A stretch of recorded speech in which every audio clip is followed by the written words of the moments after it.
Hello, everybody, and welcome to the Unit 13 review session. All right, we are looking at our unit on the our second unit on gas laws, and a couple things. First of all, as far as format of your test, you will have 6 multiple choice, and you will have 6 free response. All right. Okay, the major equation that we've used in this particular unit is the ideal gas equation, which is PV is equal to nRT. Remembering that P is for pressure, V is for volume, N is number of moles, R is our ideal gas constant, and T is temperature. All right. You are not given any equations or constants. I will tell you that the only value of R that you need to know is 8.31. And remember, when you deal with R, you are in terms of, with 8.31, it's in terms of kilopascals, all right, and in liters, and then obviously moles and in kelvin. So keep that in mind when it comes to units. All right, so let's take a look at our first review problem. What volume of hydrogen gas is produced when 15.5 grams of aluminum reacts with excess hydrochloric acid at 105 kilopascals and 55 degrees Celsius? So first off, you are reacting, all right? So we are reacting. This is a Stoich problem. First thing we're always going to do for any stoichiometry problem is write the balanced equation. All right, so aluminum reacts with excess hydrochloric acid. So aluminum plus HCl. This is a single replacement reaction. That aluminum is going to come in and kick out that hydrogen, giving us aluminum chloride. Aluminum is +3, chloride's -1, so AlCl3. What's been kicked out? Hydrogen. When hydrogen is all alone, it becomes H2. All right. You then need to balance this equation. All right. And in order to do that, all right, you're going to see that you are going to need, you have 3 and a 2 when it comes to hydrogen and chloride. So that's going to be a 6 here, then a 2, then a 3, and then another 2. All right. Please make sure with any stoichiometry problem that you have that balanced equation. Even if you can't quite get it right, you can at least base the rest of your problem on it and get most of the credit. All right. Now, you are looking for volume. Our volume for this unit is going to be in liters, so we're looking for liters of H2. I'm giving you information about aluminum, and I told you that you had 15.5 grams of aluminum. You're going from one substance to another. That means that you're going to need a mole to mole. So we're going to change those grams into moles. 1 mole of aluminum, looking at the periodic table, has a mass of 27.0 grams. Looking at my balanced equation, I have 2 moles of aluminum for every 3 moles of H2. All right, I'm now at moles of H2. I need to get to liters of H2. Well, I don't have a direct conversion factor to do that. I am not at STP, so I can't use the molar volume of a gas. So I'm going to stop there and I'm going to solve for moles. And when I do that, I get 0.861 moles of H2. All right. I have moles of my gas. I have pressure for my gas. I have temperature for my gas. I'm going to use ideal gas equation to solve for volume. All right. So PV is equal to nRT. I'm solving for V. So that is nRT over P.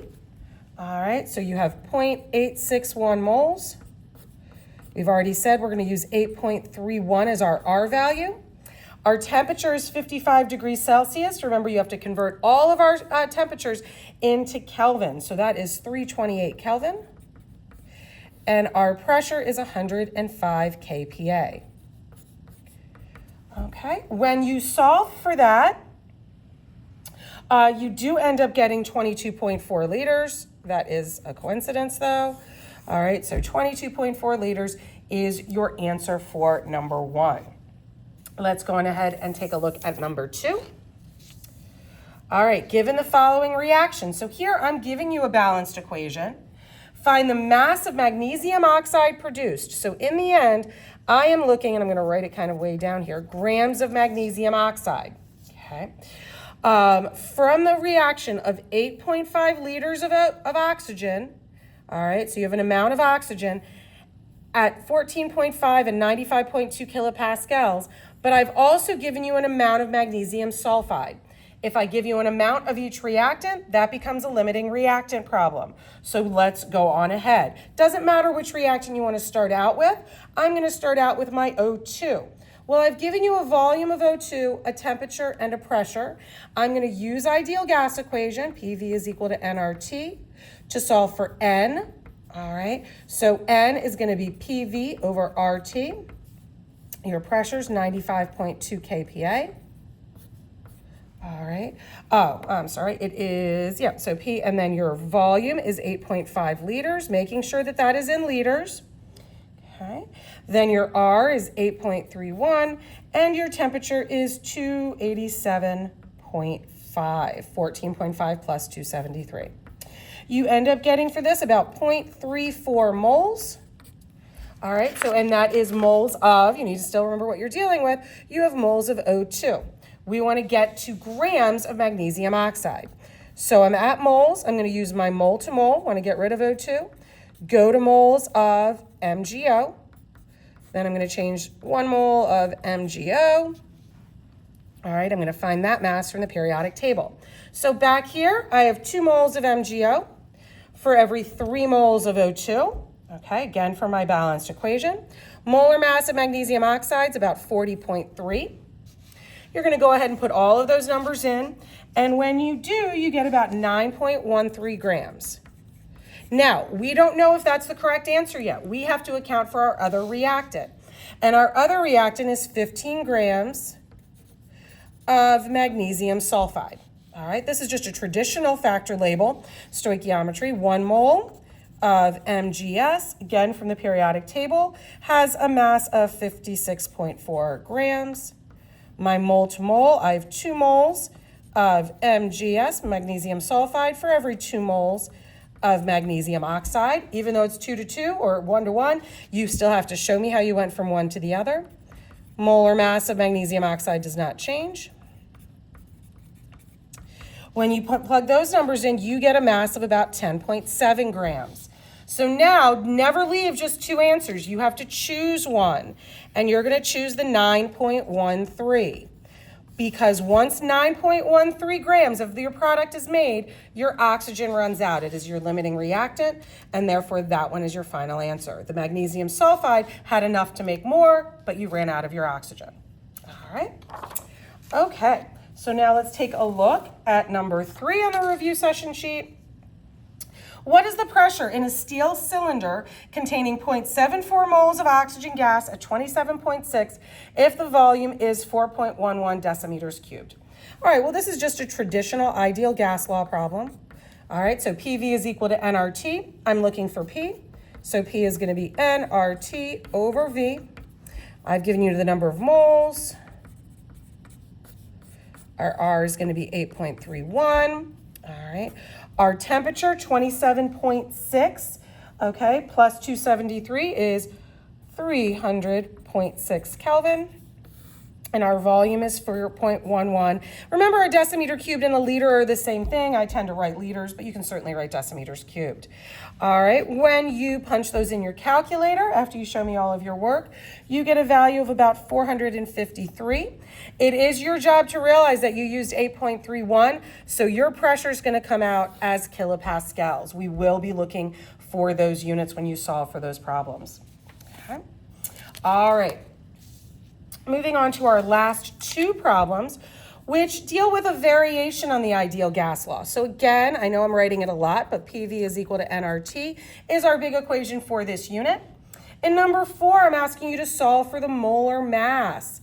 All right, and when we solve for molar mass, if you recall from the notes, all right, we decided instead of N, we're going to put mass over molar mass, because little mass meaning your sample mass. All right, and we end up getting this equation. If you want to see how we did this, you can go back and look at those notes. Okay. All right, so our molar mass is going to be our sample mass, which I've given you in the problem, which is 36.69 grams. R is 8.31. Our temperature is 24 degrees Celsius, all right, which is 297 Kelvin. Our pressure in this problem is 81.8 kPa.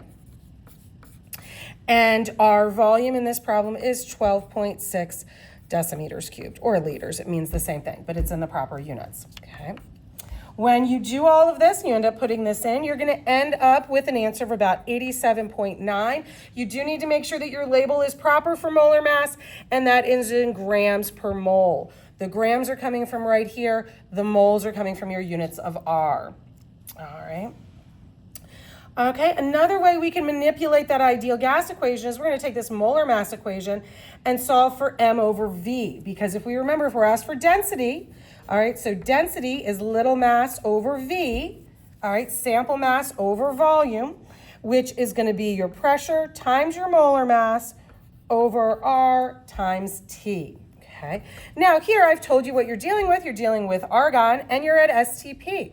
Well, standard pressure, as we know, is 101.3 kPa.